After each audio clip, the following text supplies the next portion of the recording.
Hello' ফ্ৰেণ্ডসকল, MB Assam YouTube চেনেলটিলৈ সকলোকে পুনৰবাৰ স্বাগতম জনাইছোঁ। বহুতো ল'ৰা ছোৱালী অপেক্ষা কৰি আছিল যে অসম ফৰেষ্ট ৰিক্ৰুটমেণ্টৰ কাৰণে। ইতিমধ্যে ফৰেষ্ট ৰিক্ৰুটমেণ্টৰ নতুন পদ মুকলি হৈছে।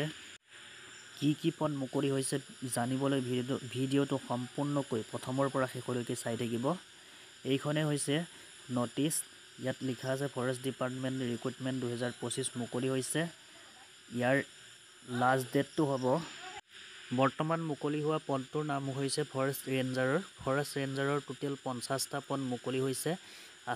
আছাম গভৰ্ণমেণ্টৰ জব হয় এইটো। আৰু কোন কাষ্টৰ কিমান পোষ্ট আছে মই কৈ দিছোঁ। ইউআৰ জেনেৰেল কেটেগৰীজ 44টা পদ আছে। OBC MOBCৰ কাৰণে আছে 0 পোষ্ট। SC কেণ্ডিডেটৰ কাৰণে আছে 2টা পোষ্ট। STP কেণ্ডিডেটৰ কাৰণে আছে 2টা পোষ্ট। ST হিলছ এৰিয়াৰ কেণ্ডিডেটৰ কাৰণে আছে 2টা পোষ্ট। আৰু ইয়াৰে এজ লিমিটটো হৈছে 21 বছৰৰ পৰা 38 বছৰলৈকে বয়স দিয়া হৈছে।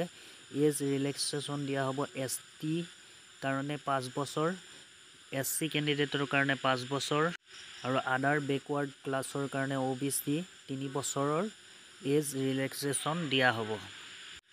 এই পদত এপ্লাই কৰিবলৈ মিনিমাম বেচেলৰ ডিগ্ৰী থকা হ'ব লাগিব। কেণ্ডিডেটসকলৰ বেচেলৰ ডিগ্ৰী থাকিলেহে এই পদত এপ্লাই কৰিব পাৰিব।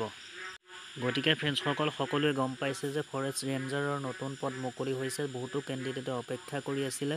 ফৰেষ্ট ৰেঞ্জাৰৰ বৰ্তমান 50টা পদ মুকলি হৈছে। ইউআৰ কেটেগৰীৰ কাৰণে 44টা পোষ্ট। OBC MOBC কেণ্ডিডেটৰ কাৰণে পোষ্ট নাই। SC কেণ্ডিডেটৰ কাৰণে 2টা পোষ্ট মুকলি হৈছে। ST প্লেন এৰিয়াৰ কেণ্ডিডেটৰ কাৰণে 2টা পোষ্ট আৰু ST হিলছ এৰিয়াৰ কেণ্ডিডেটৰ কাৰণে 2টা পোষ্ট মুকলি হৈছে। গতিকে ফ্ৰেণ্ডসকল, আজিৰ ভিডিঅ'ত ইমানেই আছিলে।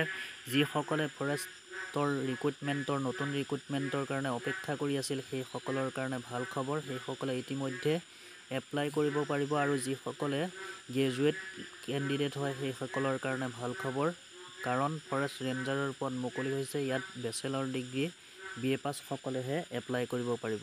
ফ্ৰেণ্ডসকল, আজিৰ ভিডিঅ'ত ইমানেই আছিলে। ভিডিঅ'টো চাই যদি ভাল লাগিলে প্লিজ লাইক কমেণ্ট শ্বেয়াৰ কৰিব। আৰু যিসকলে চেনেলটো ছাবস্ক্ৰাইব কৰি ৰখা নাই, ছাবস্ক্ৰাইব কৰি কাষত থকা বেল আইকনটো প্ৰেছ কৰি ৰাখিব। মই দিয়া সকলো ধৰণৰ ভিডিঅ' আপডেটসমূহ পাই থাকিবলৈ। ধন্যবাদ।